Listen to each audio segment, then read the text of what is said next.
Hello बच्चों, चलिए प्रश्न को समझते हैं। प्रश्न है आपके सामने कि चक्रीय हाइड्रोकार्बन ए के सभी कार्बन तथा हाइड्रोजन परमाणु एक ही तल में होते हैं और सभी कार्बन कार्बन अवयव समान लंबाई के होते हैं तथा 1.54 एंगस्ट्रॉम से कम परंतु 1.34 एंगस्ट्रॉम से अधिक होते हैं। तो आपको बताना है कि कार्बन कार्बन और कार्बन का आवन कोण निम्नलिखित में से क्या होगा।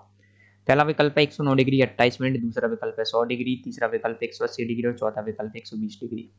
तो आपको यहाँ पर ये बताना है कार्बन के बीच का जो आवन कोण है वो क्या होगा। तो दिए गए प्रश्न की जो मुख्य अवधारणा है वो ये है कि आपको यहाँ पर दी गई जानकारी के आधार पर सबसे पहले ये पता लगाना है कि दी गई आकृति क्या है और उसके बाद में आपको क्या करना है, यहाँ पर आवन कोण का पता लगाना है। आवन कोण क्या होगा कार्बन और कार्बन के बीच में। अगर आप आवन कोण का पता लगा पाएंगे तो आप क्या कर पाएंगे, इस प्रश्न को हल कर पाएंगे।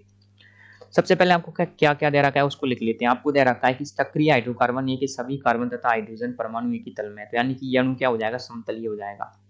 सेकंड दे रखा है कि इनकी जो आवंत लंबाई है कार्बन की, सभी कार्बन कार्बन आवंत समान लंबाई की। कार्बन कार्बन आवंत लंबाई आपको बता रहा है कि एक तो दे रखी है 1.54 एंगस्ट्रॉम से तो कम है। हाँ, 1.54 एंगस्ट्रॉम से कम है, लेकिन क्या 1.34 से तो अधिक है, यानी कि इस बीच में ये यहाँ पर कहीं पे आ रहे हैं, कुछ इस प्रकार से आ रहे हैं। तो आप सभी लोग जानते हैं 1.54 एंगस्ट्रॉम क्या होती है, सिंगल बॉन्ड की लंबाई होती है। और आप सभी लोग जानते हैं 1.34 किसकी होती है, डबल बॉन्ड की लंबाई होती है। तो इसके बीच में एक बात तो हमको पता लग रहा है कि जो बंध है ना वो सिंगल और डबल के बीच में है कहीं ना कहीं पे। तो आप सभी लोग जानते हैं कि जब दी गई आकृति के जब हम इन गुणों को देखते हैं ना तो ऐसा एक एक जो हमारे पास में एक अणु होता है बहुत पॉपुलर पर जो यौगिक होता है उसके अंदर ये गुण पाए जाते हैं, उसको जिसको आप बोलते हैं बेंजीन। बेंजीन में आप सभी लोग जानते हैं अनुनाद होता है। अनुनाद होने की वजह से क्या होता है, इसके जो सारे के सारे जो परमाणु होते हैं वो होते हैं sp2 संकरित हो जाएंगे, कार्बन परमाणु sp2 संकरित हो जाते हैं। जब ये sp2 संकरित हो जाते हैं तो इससे क्या होता है, आप सभी लोग जानते हैं जब भी आपके कार्बन परमाणु sp2 संकरित होता है तो उसके अंदर जो बंध कोण होता है वो कितना होता है, 120 डिग्री होता है।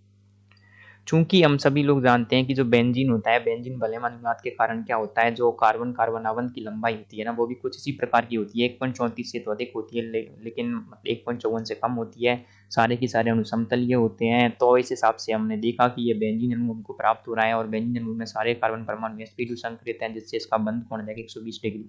तो हमारे प्रश्न का सही उत्तर जाएगा विकल्प डी 120 डिग्री। तो आशा करते हैं आपको प्रश्न का उत्तर समझ आया होगा। धन्यवाद।